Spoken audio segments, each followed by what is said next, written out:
Madam ने खाना खा लिया। हाशिम ने टिश्यू से होंठ का किनारा साफ करते हुए मसरूफ से पूछा था। वो इस वक्त अकेला डाइनिंग टेबल पर बैठा सुबह का नाश्ता कर रहा था। पास खड़े शेफ ने सर झुका लिया मगर जवाब ना दिया। हाशिम ने टिश्यू बिरयानी की प्लेट में फेंक दिया। जवाब में आज के बाद देर मत करना। चेयर से उठते वो पैंट की पॉकेट में फोन निकालता सीढ़ियों से होकर कमरे की तरफ रुख करता है। इसने डोर के पास जाते खोलना चाहा मगर खुला नहीं। हाशिम ने फोन से नजर हटाई। ये दरवाजा किसने बंद किया है? वो पूरी कुव्वत से चीखा था। मुलाजिम और मुलाजिमा लाइन बनाते खड़े हो गए थे जबकि खौफ से सर झुका था। मैंने क्या पूछा, ये दरवाजा किसने बंद किया है? हाशिम ने माथे को मसलते गुस्से में आजतगी से कहा था जबकि लहजा करख था। सर वो अंदर से बंद है। हाशिम ने सुना तो हाथ के इशारे से जाने का कहा था। मुलाजिम और मुलाजिमा दोनों वहां से भागे थे। अल्लाह का खौफ करो तारक, ये कैसा साहब है घर का इतना गुस्सा करता है। तौबा तौबा। रजिया भी अपने शोहर तारक साहब को कहती है। नफी में सर हिला रही थी। वो दोनों यहाँ के मुलाजिम थे मगर ऐसा मालक आज जिंदगी में पहली बार देखने को मिला था। इसकी क्या सजा दूं? कुछ सोचते वो बोला। इसे मुलाजमीन को जाते देखा था, फिर से आवाज देकर बुला लिया था। ठंडे पानी का जग जिसमें बर्फ के पीस हो वो भरकर ला दो मुझे अभी, और हाँ इस कमरे की चाबी भी। शेफ तारक साहब से कहते वो वहीं पर खड़ा रहा। मुलाजिम ने हाँ में सर हिलाया। कुछ देर में वो सब लाकर दे दिया जिसका हाशिम ने हुक्म दिया था। गुड। मुख्तसर सा जवाब देते वो अंदर दाखिल हुआ था। सामने बेड पर कंफर्ट ओढ़े कर लेटी इमरा पर नजर गई। इसने जग को पास जाते स्टूल पर रखा, फिर कमरे का एसी का रिमोट उठाते इसकी कूलिंग सिस्टम तेज कर दी थी। सो जितना मर्जी ले मगर चैन की नींद सोने नहीं देना इस हाशिम ने। कमरे में सर्दी बढ़ी तो हाशिम एक तरफा मुस्कुराते इमरा के सर पर जा खड़ा हुआ। जग उठाकर इसके ऊपर किया। दिल को करार आया, तुझ पर ही प्यार आया। गाना गुनगुनाते वो मुश्किल से हंसी कंट्रोल कर रहा था। इमरान ने किसी का गुनगुनाना सुना तो खिसकाते आंखें खोली मगर सर पर खड़े हाशिम के हाथ में जग देख आंखें बटन की तरह फटी थी। Good morning my love. सीधा पानी का जंग इसके चेहरे पर गिराते मुस्कुराकर बोला था। जब जग खाली हो गया तो इसने स्टूल पर रखा। ये क्या हरकत थी? कमरे में एसी का चलना, ठंडे पानी का गिरना अजाब लग रहा था। ओह ओह सॉरी जाना माश की। इमरान ने कंफर्ट अपने चारों तरफ किया। आखिर कपड़े जो भीग गए थे। हाशिम ने इस हरकत को नोट किया। चेहरे से सारी मुस्कुराहट गायब हुई थी। इसी वक्त मुड़ा और कमर दिखा दी।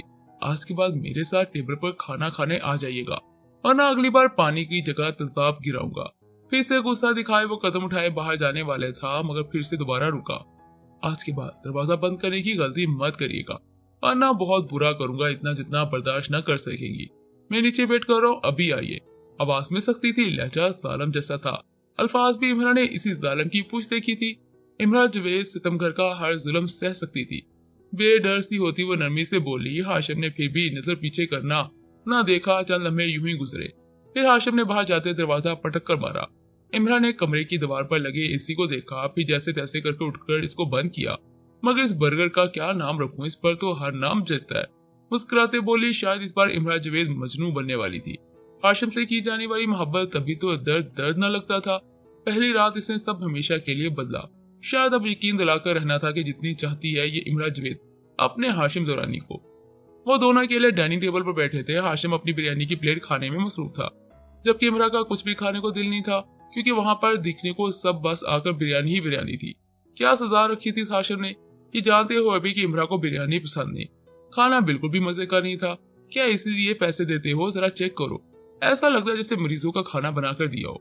बिरयानी की प्लेट हाथ से हटाकर वो नीचे फर्श पर गिरा देता है। तारक साहब कांपे थे क्योंकि वही शेफ थे। इमरान ने अपनी खैर की दुआ मांगी थी। आज के बाद अगर ऐसा खाना इस टेबल पर रखा तो तुम्हारा दम पुख्त बना दूंगा। इमरान ने गला खुश्क होते महसूस कर पानी का गिलास पकड़ना चाहा मगर हाशिम ने इमरान को घूरते आंखें छोटी की क्योंकि वो बस पानी पिए जा रही थी। आपकी मैडम को बिरयानी बहुत पसंद है। सुबह हो दोपहर हो या शाम हो खाने में बस बिरयानी होनी चाहिए।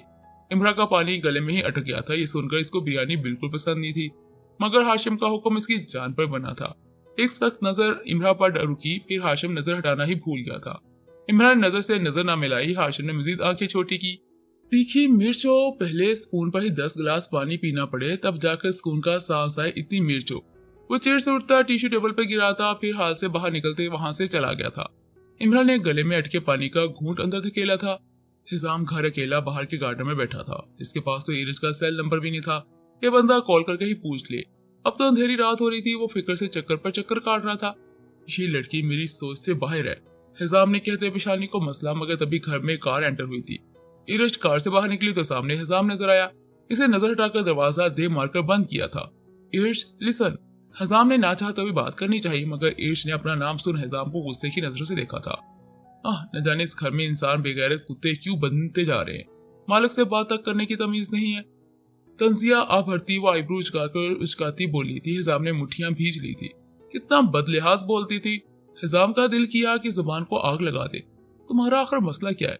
इर्श अंदर जाने लगी तो हिजाम ने करख्ती से ऊंचा बोला था, अपनी हद क्रॉस मत करना। शहादत की उंगली से वार्न करती वो दांत पीसते आंखों में गुस्सा ताड़ते कर बोली थी, तुम में अक्कड़ किस चीज की है? हाँ। कदम आगे को बढ़ाते वो इर्श के चेहरे को देखते नागवारी से बोला था, मेरे लेवल पर आकर दिखाओ, मेरे जैसा स्टेटस बनाओ, फिर मुझसे ये सवाल पूछना। तुम्हारी इतनी औकात नहीं मुझ इर्श से बात करने की। मगरूरियत से बोलती वह हिजाम की जात इग्नोर करती वापस मुड़ी। हल्का मेन डोर खोलती अंदर चली गई। चंद फासले की सीढ़ियां भूल कर वो कमरे में आई। इसने नोट किया कि अभी तक हिजाम की लॉन्ग कोट में थी। इसे फौरन से उतारते सोफे पर उछाला था। न जाने मीडिया किस चीज का कीमा बनाएगी। परेशान से होती वो बेड पर आकर बैठी। परेशानी तो वाकई थी। इतना नाम हो तो छोटा सा सवाल बड़े बड़े सवाल खड़े करता है। अब तो इर्श और हिजाम का रिलेशन सबके सामने आ गया था। फिर रही सही कसर इसका हाथ उठाना, न जाने अब क्या बनता। मुझे इस हिजाम का बैकग्राउंड जानना है। जल्दी से उठते इसने सोफे पर गिरे इसी कोट की पॉकेट चेक की। फोन मिला तो जल्दी से अपनी सेक्रेटरी को कॉल मिलाई। स्वीडन की बच्ची, मुझे हिजाम का सारा पास्ट और प्रेजेंट निकाल कर सेंड करो। स्वीडन हैरान थी कि आज जो तमाशा हुआ इसकी फिक्र नहीं बल्कि पास और प्रेजेंट जानना है। इर्श तो वो मैं निकाल दूंगी, मगर आज मीडिया के सामने हुआ है वो बहुत तपी हुई थी। सारे फैन ने फेसबुक और इंस्टाग्राम पर यही पोस्टें लगाई हुई है कि तुम दोनों की शादी हुई और सुलह हो, और इर्श ने सुना तो मुंह खुला का खुला रह गया। क्या ऐसा है? वैसे मैंने अभी तक देखा नहीं। अच्छा आगे बताओ। और बेखबर सी होती वो बोली, स्वीडन ने नफी में सर हिलाया, अपनी ग्लासेस को ठीक किया। इस हफ्ते की डिमांड है हनीमून पर भेजने के लिए सब ने वोट डालने भी शुरू कर दिया है, जिसमें 70% यस है। इर्श की होश उड़े सुनकर इसने एक नजर फोन की स्क्रीन को देखा जहां स्वीडन का नंबर नजर आया था। हाँ यार, डायरेक्टर, प्रोड्यूसर और बॉस ने ये पूल बनाई है कंपनी की तरफ से। उन्होंने बोला है कि अगर फैन को राजी करना है तो इनकी बात माननी पड़ेगी। जितना फैन खुश हो गए उतना तुम और हम सब। स्वीडन की बातें सर घुमा रही थी। आखिर ये पोल बनाने की क्या जरूरत थी? मगर यार, इर्श बोलने लगी तो स्वीडन ने कॉल ही काट दी थी। जबकि इर्श का ये सब सुन गुस्सा 7वें आसमान पर चढ़ गया था। इसे मुंह बनाते फोन को देखा, फिर इसी वक्त फोन दरवाजे पर दे मारा, मगर तभी दरवाजा खुला। हिजाम अंदर दाखिल हुआ, जिसकी वजह से फोन सीधा इसके माथे पर जा लगा और फिर नीचे जा गिरा। अल्लाह! दर्द से माथे पर हाथ रखता वो चेहरे पर मासूमियत लाते बोला। इर्श ने इसके माथे से खून निकलता देखा तो बेड से उठकर खड़ी हुई। तो तुम दरवाजा नॉक करके नहीं आ सकते? पीछे खुले दरवाजे की तरफ इशारा करते वो घबराई हालत में बोली थी। हिजाम ने चेहरे पर मासूमियत बनाए इस इर्श को देखा था। मुझे बात करनी है, मगर मुझे नहीं। हाथ की तरफ रुख करती वह हिजाम को इग्नोर करती अंदर चली गई थी और वह देखता रह गया था। इस लड़की में अकल है या फिर सिर्फ नब्जों का दिमाग लेकर घूमती है? माथे पर हाथ रखता वो बाहर चला गया था, मगर अब सब ठीक करना चाहा, क्योंकि थोड़ा सा तो वो इर्श की फैमिली को भी जान गया था। जितना जान गया था बस काफी था, क्योंकि वो खामोश रहना पसंद करता था। किसी की जिंदगी के बारे में जानने का शौक नहीं रखता था, इसीलिए अपनी शख्सियत न्यूयॉर्क में आम सी कर दी थी। अब वो तो स्कीना भी और हिजाम ही जानते थे कि हिजाम की असल जिंदगी क्या थी। मगर स्वीडन में कंप्यूटर की मास्टर की थी। सारा बायोडेटा निकाल इर्श के सामने न रखती, फिर बात होती, मगर न जाने आगे क्या होता। अब जब सबकी जिंदगी से राज खुलते। वो इस वक्त जहां पर खड़ा था वहां से पूरा शहर नजर आता था। वो इस शहर को देखने में मसरूफ था। तभी कमरे का दरवाजा खोल कोई अंदर दाखिल हुआ था। इसे बड़ी शीशे की खिड़की के सामने से हटे पीछे मुड़कर देखा था। हाशिम तो शफीक साहब ने हाशिम को सामने देख जरा हिम्मत से कहा, मैं क्या करूं, तुम्हें देखने को दिल किया तो मिलने चला आया। वैसे एक बात बताओ। कदम आगे को बढ़ाए वो मुस्कुराकर बोला, शफीक साहब तो अपने अंदर हिम्मत समेट रहे थे। कसम से तुम्हें देखकर कुछ कुछ होता है। हाशिम ने मासूमियत से कहते एक जोरदार कहका लगाया था। तो मेरी कंपनी में क्यों आए हो? हाशिम ने सुनते हंसी काबू की और कांगनों को हाथ लगाया था। तोबा तोबा जानू शफीका, ऐसे नहीं बोलते, ये मेरे चाचू सही की कंपनी है। जानू शफीका, बहुत बुरी बात है, झूठ नहीं बोलते। ओके, वरना अगली बार बहुत सख्त तरीन थप्पड़ मारूंगा। हवा में हाथ उठाए हाशिम हाथ की थैली दिखाए बच्चों को समझाने वाले अंदाज में बोला था। असल में तो इसका थप्पड़ मारने को दिल कर रहा था, मगर फिर एक नजर कमरे को देखता वो मेन चेयर सीईओ की कुर्सी पर जा बैठा। मैं सोच रहा हूँ पाकिस्तान आया हूँ तो जानू शफीका की शादी वादी करवा के जाऊं। ये अकेलापन मेरी जानू शफीका को मजीद बूढ़ा न बना दे। आंखें बंद कर वो बहुत ही रिलैक्स होते। शफीक साहब इसके पल पल बदलते अंदाज पर हैरान थे। डर तो तब लगा जब हाशिम यकदम कुर्सी से उठते इनके पास आया था। मेरी बीवी से इश्क लड़ाएगा? जबड़े को सख्ती से पकड़ते वो शफीक साहब को पीछे की तरफ धकेलते। दीवार के साथ लगा गया था, मगर फिर जबड़ा छोड़ गर्दन से पकड़ा था। रुख ऊपर की तरफ किया था ताकि इसका सांस बंद हो। दिल कह रहा है इधर ही तेरी बूटी बूटी कर दूं। मुश्किल से कंट्रोल रखा था। हाशिम ने शफीक साहब का सांस बंद होने लगा। हाशिम के हाथों को पकड़ पीछे करना था, मगर वो तो अपनी जगह से हिला तक न था। शायद आज जान ही से मार देगा। बहुत छोड़ लिया तुझे, अब सबक सिखाना है। इसने हाथ आजाद किया तो वो सीधा नीचे जा गिरा। अंदर आओ। हाशिम का हुक्म सुनते 3 बॉडीगार्ड्स अंदर दाखिल हुए थे। इनका लिबास पूरा ब्लैक एजेंट की तरह था। मेरे जानू शफीका को अच्छे से मारना, इतना कि खुद को देखकर डर जाए। बोले हाय अल्लाह जी, मैं इतना हसीन हूँ। हाशिम की बात सुनते तो 2 अपनी हंसी कंट्रोल कर गए, मगर एक से ना हुई थी। फिर इसने मुंह पर हाथ रख लिया था, और नहीं तो क्या मेरी जानू शफीका को जोर जोर से मारना, और हाँ 4-5 दफा बिजली से मोहब्बत भरी मुलाकातें करवाना, इतनी कि बुढ़ापे में सफेद बाल बिजली के चुमने से कोयला बन जाए। हाशिम ने इसी बॉडी गार्ड को बोला जो मुस्कुरा रहा था, मगर अब वो भी सीरियस हुआ था। हाशिम एक नजर शफीक साहब को देखता है। जानू शफीका, परेशान नहीं होना, हिम्मत से काम लेना, सबर की घड़ी है। हाशिम ने मुश्किल से हंसी काबू की, फिर हाथ को हिलाता वो बाय हाय बोलता वहां से निकलता चला गया था। जबकि इसके जाने के बाद 2 बॉडीगार्ड्स ने शफीक साहब को दोनों बाजू से पकड़ लिया था। जानू शफीका, क्यों परेशान होते हो? वही मुस्कुराने वाला बॉडीगार्ड ने बोला। शफीक साहब की पेट पर चुटकी काटी तो वो जरा पीछे को हुए, जबकि ये सारा सीन काफी फनी था। मगर न जाने अब इन शफीक साहब का क्या बनता, अल्लाह की साथ जाने। तस्मिया भी कमरे में बेड पर बैठी आराम से फोन यूज कर रही थी। तभी इर्जा हिजाम की वीडियो नजर आई, जहाँ पर सारा तमाशा हुआ था। ये सारे सीन बिगड़े हुए थे। ये तो हिजाम है। हिजाम को देखते वो तड़प कर बोली थी और सीधा होकर बैठी, मेरा बेटा कितना बड़ा हो गया। वीडियो को स्टॉप करती वो मुसलसल हिजाम को देख रही थी। ये मेरा हिजाम लगता ही नहीं है। फोन में हिजाम को देखते न जाने कब आंसू स्क्रीन पर जा गिरे। जो भी था एक माँ थी, माना कितने साल दूरी बनाई रखी, मगर वो इनका खून था। जैसे यूं एक दिन नजर आने पर ना तड़पती, फिर चाहे वो दिखाना फोन की स्क्रीन पर ही क्यों ना हो, मगर न जाने कहां पर चला गया था। चेहरे पर जरा भी जो खुशी थी वो इन अल्फाज पर अफसोस में बदली थी। मुझे स्कीना से बात करनी है, वो जानती होगी हिजाम न्यूयॉर्क में कहां पर रहता है। स्कीना भी का ख्याल आती, वो अब अहद बना रही थी हिजाम से मिलने का, मगर न जाने जब मुलाकात होती तो कैसी क़यामत आती जो इतने सालों से आस में थी। रात के 11:30 बज रहे थे। वो बड़े आराम से अपनी कार में बैठा फोन यूज कर रहा था। इसने भी नोट किया कि वही वीडियो सामने आई। शक्ल पर जरा जोर दिया तो समझ आया कि लड़की वही क्लब वाली है। मगर हाशिम ने तो कमेंट्स रीड करने, कई तादाद में कमेंट्स थे, वो किसको रीड करता और किसको इग्नोर करता। मगर तभी एक यूट्यूबर ने वेडिंग की डिमांड की तो हाशिम मुस्कुरा गया। इन एक्टर्स की भी क्या लाइफ होती है। मजीद आगे का इंटरेस्ट ना लाते वो फोन को बंद कर अपने साथ सीट पर फेंकता है। मगर तभी कार रुकी। हाशिम ने नोट किया तो रेड लाइट ऑन थी। बड़े साहब ये गजरे ले लिए खुदा के लिए। कार को रोके अभी देर ही कितनी हुई थी, वहां पर 12 साल लड़का हाथ में गजरे लिए इस शानदार जीप को देखते भागता आया था। शायद कुछ पैसे मिल जाते। इस आस में पास आते इसने शीशे को हाथ से ठक ठक कर कर बोला था। अगर गजरे वाली नापसंद किया तो ड्राइवर को इशारा देते वो शीशा नीचे करवाता। इस बच्चे को देखकर बोला था, जिसकी हालत देखते दिल डरता था। गरीबी ऐसी होती है कि बचपन से लेकर जवानी तक इस हालत में जलील होते रहो।